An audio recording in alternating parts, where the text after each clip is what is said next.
Hello friends. पूरी दुनिया में कहीं ना कहीं कोई कंट्री किसी ना किसी के ऊपर तो बम गिरा ही रही है। तो एनएमसी ने सोचा हम क्यों नहीं, एनएमसी ने एफएमजीज के ऊपर एक बम गिरा दिया।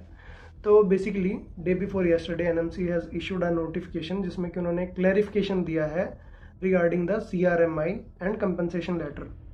तो उसमें जितने भी पॉइंट्स आई होप अब तक आप लोगों ने कहीं ना कहीं से उसके बारे में एक समरी तो अपने माइंड में बना ही ली होगी।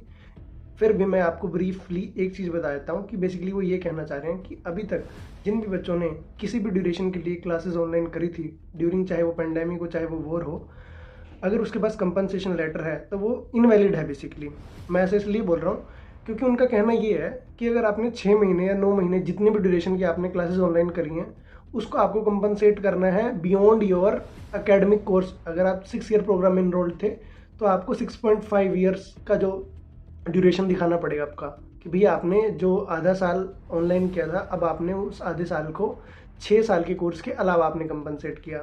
First of all NMC thinks कि सारी दुनिया उनके अकॉर्डिंगली चलती है, ऐसा नहीं होता। हर कॉलेज हर यूनिवर्सिटी का एक अपना इंफ्रास्ट्रक्चर होता है, एक अपना करिकुलम होता है जिसके अकॉर्डिंगली वो बच्चों को पढ़ाते हैं और उनको डिग्री डिस्ट्रीब्यूट करते हैं। तो कोई भी university just for the sake of compensation अपना जो स्टडी पीरियड है उसको एक्सटेंड नहीं कराती unless their own personal reasons. अगर कोई बच्चा फेल हो जाता है किसी सेमेस्टर में वो एक अलग चीज़ है। Then how can you expect कि दूसरी कंट्रीज आपकी सारी कमांड्स ओबे करें जो कि आपकी गवर्नेंस के अंडर नहीं आती।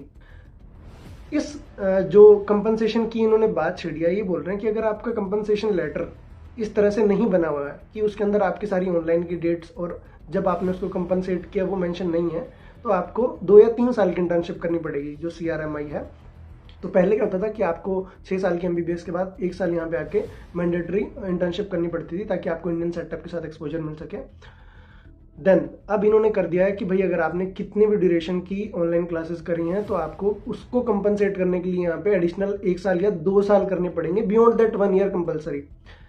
तो इसके अंदर भी एक कैच क्या है कि अगर आपको 2 साल की इंटर्नशिप अलॉट होती है, 3 साल की इंटर्नशिप अलॉट होती है, तो रिसेंटली अगर आप थोड़ा सा पीछे जाके इनकी नोटिफिकेशंस देखेंगे इसमें उन्होंने साफ कहा था कि उसमें से आपकी जो पहले साल की इंटर्नशिप होगी, चाहे वो आप गवर्नमेंट में कर रहे हो या प्राइवेट मेडिकल कॉलेज में कर रहे हो, वो आपकी इंटर्नशिप बोली जाएगी। जो सेकंड ईयर या थर्ड ईयर आपका होगा वो क्लर्कशिप माना जाएगा। एंड क्लर्कशिप के लिए आपको कोई स्टाइपेंड नहीं मिलेगा, चाहे वो गवर्नमेंट और प्राइवेट हो। Although stipend is a joke for FMG interns, but clerkship में आपको कोई स्टाइपेंड नहीं मिलेगा। प्लस आपको कुछ फीस भी पे करनी पड़ सकती है उस क्लर्कशिप के लिए, क्योंकि आप बेसिकली वो एक सीट को एडिशनल 1 ईयर या 2 ईयर के लिए ऑक्यूपाई कर रहे हो, जिसमें कि किसी भी एफएमजी की इच्छा भी नहीं है वो सीट ऑक्यूपाई करने की, बट इनके अकॉर्डिंगली आप वो कर रहे हो।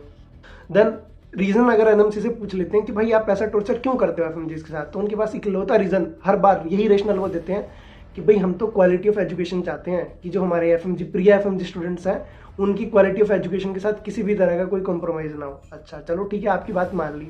What about the compromise with Indian medical graduate education?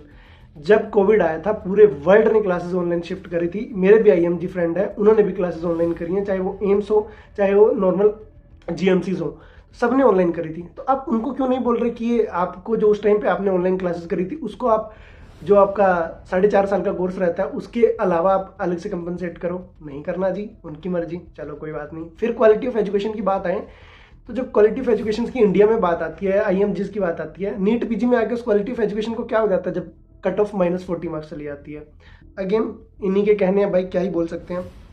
Then बात करते हैं इनकी हिपोक्रेसी की।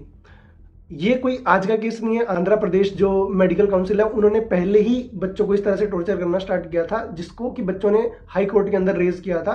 एंड हाई कोर्ट की प्रॉपर जजमेंट थी जिसमें कि एनएमसी के लॉयर्स ने ये बात बोली है कि ओके, अगर कोई भी स्टूडेंट वापस जाके ऑनलाइन क्लासेस के बाद अपने प्री फाइनल ईयर्स या फाइनल ईयर्स में जाके अपनी ऑनलाइन एजुकेशन को कंपनसेट कर लेता है ऑफलाइन मीडियम में, तो उसका सर्टिफिकेट वैलिड होगा, उसको एनएमसी एक्सेप्ट करेगी, स्टेट मेडिकल काउंसिल को एक्सेप्ट करना पड़ेगा और वो आराम से अपना पीआर ले सकता है। तो जब हाई कोर्ट का जजमेंट आ गया, आपके लॉयर्स वहां पे जाके इस चीज पे एग्री कर रहे हैं, तो ये 6 महीने बाद इस चीज को आप क्यों नकार रहे हो? क्यों आप ये सारे स्टेट मेडिकल काउंसिल्स के अंदर सर्कुलेट कर रहे हो कि हम अपनी ही बताई हुई बात को झुटला रहे हैं? अब जो मेरे को पर्सनली फील होता है कि कोर रीजन इन सब चीजों के पीछे क्या है, मतलब मेंटेलिटी क्या है, तो सबसे बड़ा रीजन मेरे को जो पर्सनली लगता है, मे भी आप लोग कुछ एग्री करोगे जिनको थोड़ा सा भी यहाँ के बारे में मतलब पता है, कि जो हमारी ये बॉडीज हैं एनएमसी वगैरह, स्टेट मेडिकल काउंसिल्स वगैरह, जो इनको गवर्निंग करने वाले ऑफिसर्स हैं ना, वो नॉन मेडिको हैं।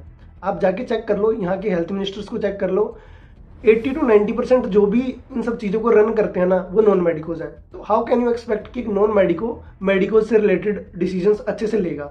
चलो अगर लेता भी है तो क्या रीज़न है कि भाई वो हमेशा एफएमजीज को ही टारगेट कर रहे हैं? उसका इकलौता रीज़न यही है कि दीज आर पॉलिटिकल पीपल, और इनके प्राइवेट मेडिकल कॉलेजेस में या तो शेयर्स होते हैं या इनके खुद के प्राइवेट मेडिकल कॉलेजेस होते हैं। और जब से फॉरेन मेडिकल एजुकेशन को बूम मिला है, मतलब फॉर एग्जांपल एक मिडिल क्लास स्टूडेंट जिसको कि इंडिया में प्राइवेट मेडिकल कॉलेज में पढ़ाई नहीं करनी, वो अफोर्डेबल रेट में अगर बाहर कर पा रहा है एमबीबीएस, तो प्राइवेट मेडिकल कॉलेजेस का पूरा बिजनेस जो है पहले के मुकाबले बहुत ज़्यादा कम हो गया है। तो उसी बिजनेस को दोबारा से बूम करने के लिए, रिलीव करने के लिए ये इस तरह के स्टेप उठा रहे हैं कि जो अभी बच्चे करके आ रहे हैं वो तो सफ़र करें ही करें, प्लस हमारा एग्जाम्पल देख के जो आगे के एस्पिरेंट्स हैं जिनका फॉर एनी रीज़न इंडिया में गवर्नमेंट मेडिकल कॉलेजेस के अंदर सिलेक्शन नहीं हो पा रहा, वो बाहर जाने की सोचे भी ना, क्योंकि ऐसी ऐसी हार्डशिप्स आ गई हैं। इंडिया में एक बच्चा 4.5 साल की एमबीबीएस करके 1 साल की इंटर्नशिप करके आराम से अपना पीआर ले रहा है, बट वहीं एक फॉरेन मेडिकल ग्रेजुएट जो 6 साल की एमबीबीएस डिग्री करके आता है, 6 महीने उसको एफएमजी के एग्जाम निकालने में लग रही है, क्योंकि 6 महीने का गैप रहता है जब वो निकाल के आता है,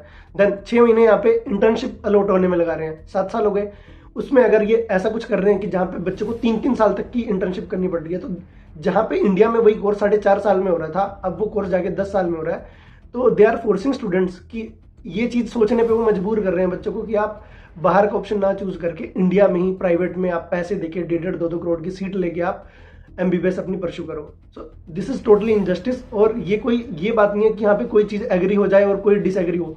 I think every FMG should disagree with this decision. Actually ये डिसीजन नहीं है, ये हमारे ऊपर एक तरह से एक बहुत ही इनजस्टिस वाला रूल थोपा जा रहा है और इसको हम बिल्कुल एक्सेप्ट नहीं करेंगे। सो प्लीज़ बी यूनाइटेड, और जितना हो सकता है इस चीज़ को आप रिपोस्ट करो और सारे अपने एफएमजीज के अंदर ये चीज़ शेयर करो कि ऐसी चीज़ें एक्सेप्टेबल नहीं होंगी। Thank you.